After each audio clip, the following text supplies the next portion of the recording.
How much should you pay for nostalgia? That's the question that Toyota asked and answered with the new Land Cruiser. An awesome SUV that's detached from reality.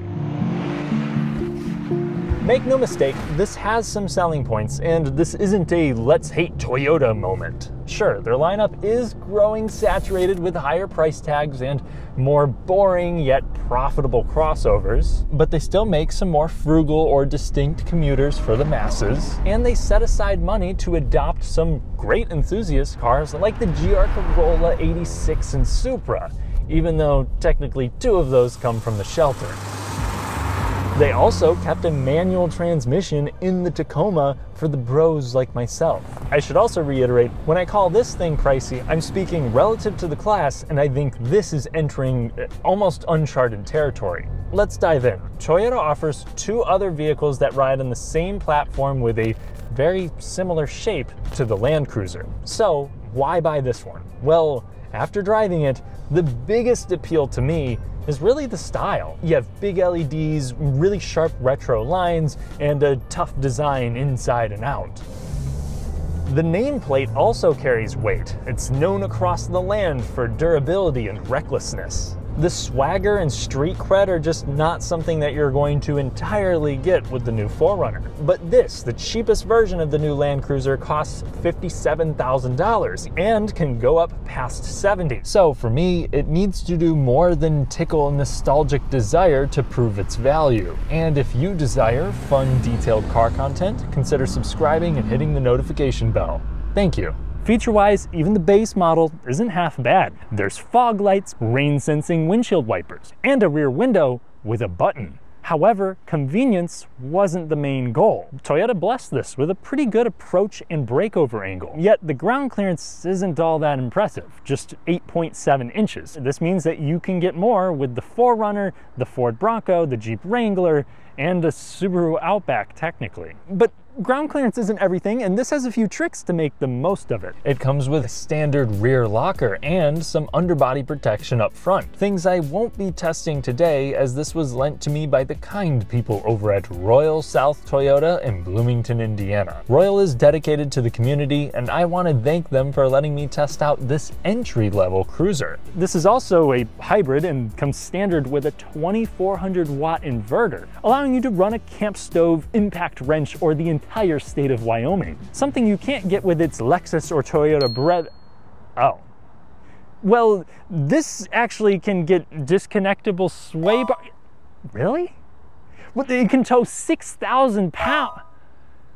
Come on, man. I mean, well, you can't even compare this to a Lexus. It's a Toyota. It's not going to cost near as much. Bro,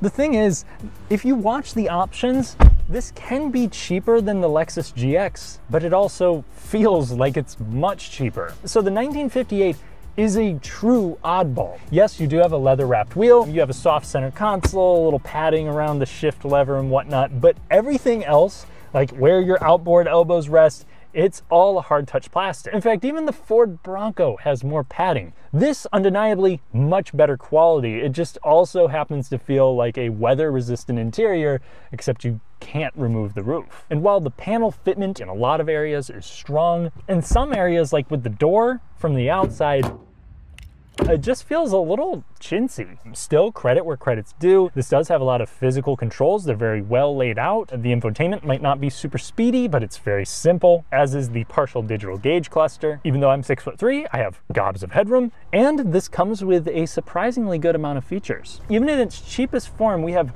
tri-zone climate. There's a 360 heated steering wheel, heated front seats, wireless Apple CarPlay and Android Auto, and 5 USB-C ports. I don't want to complain about getting these things. However, I was expecting the 1958 to be more of a stripped out model that would cost less than it does. So I really wouldn't mind losing some of those things if it was going to make a specific price point.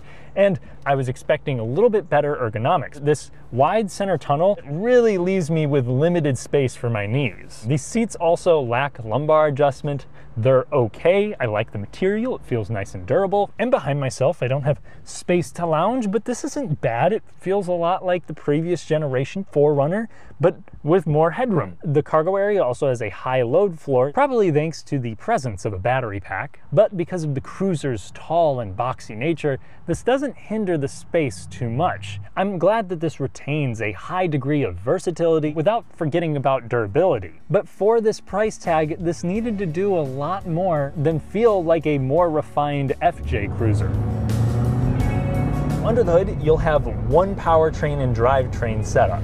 This is a 2.4 liter turbocharged inline-4 with 326 horsepower and a seemingly earth-shattering 465 pound-feet of torque. That is largely thanks to a hybrid system, which in this case is a relatively new setup for Toyota. It sandwiches a 48 horsepower electric motor in between the engine and the 8-speed automatic transmission. The benefit to this is that the electric torque down low really helps alleviate any lag from the turbocharger. This has better response and feels more healthy at low RPM than what I've found with the 2.4 liter alone in the Tacoma, but outside of that, it's not particularly athletic. And while Toyota was never trying to please folks with quarter-mile lifestyles, it's worth noting that the aforementioned Lexus GX also comes with a twin-turbo V6 that will undoubtedly feel more relaxed. Naturally, this comes at the cost of 5 less miles per gallon. And something that separates the Land Cruiser from the GX or the 4Runner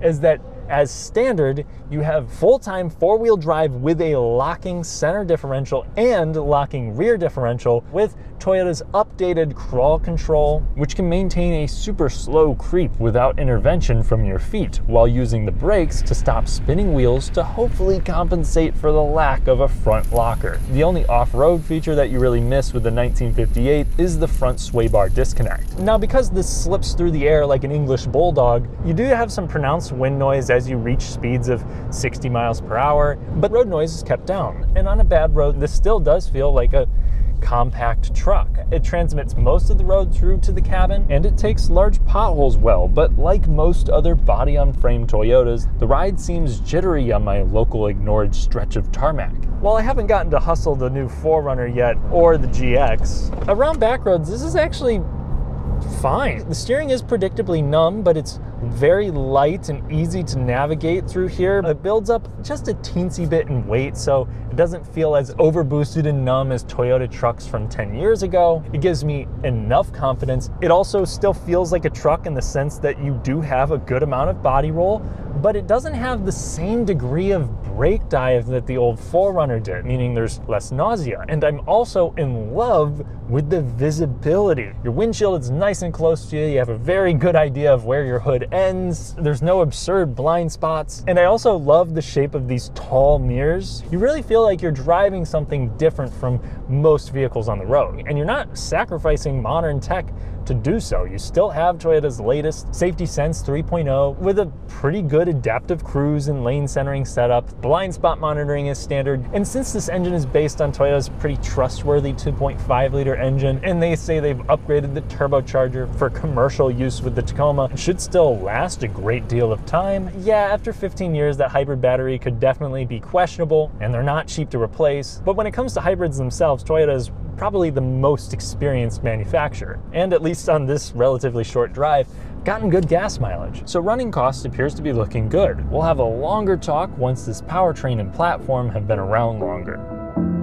My big issue here is that in most ways it seems comparable to the 4Runner and inferior to the Lexus GX. Now granted, the Land Cruiser, at least in the US, has really never been a value proposition. You're paying for the quality, the name, and the looks. Maybe that's why this nameplate didn't fare all that well in the States to begin with. But we did get the FJ Cruiser, and until the latter half of its generation, that actually sold pretty well. And that was also sold alongside the GX and 4Runner. The difference there was that it was actually priced more like the 4Runner. And it came with the retro looks, some neat quirks, the suicide doors, the availability of a manual transmission, and also the same off-road chops. And that's why I was so excited when they first announced this vehicle, because I was thinking they were getting back to that. But instead of recreating the magic of the FJ, they now make a smaller Land Cruiser that's also hard to financially justify. Maybe I'm wrong. Toyota did have a global sales record in 2023, and I'm just a dude who talks on the internet, but if they want more enthusiasm around a product,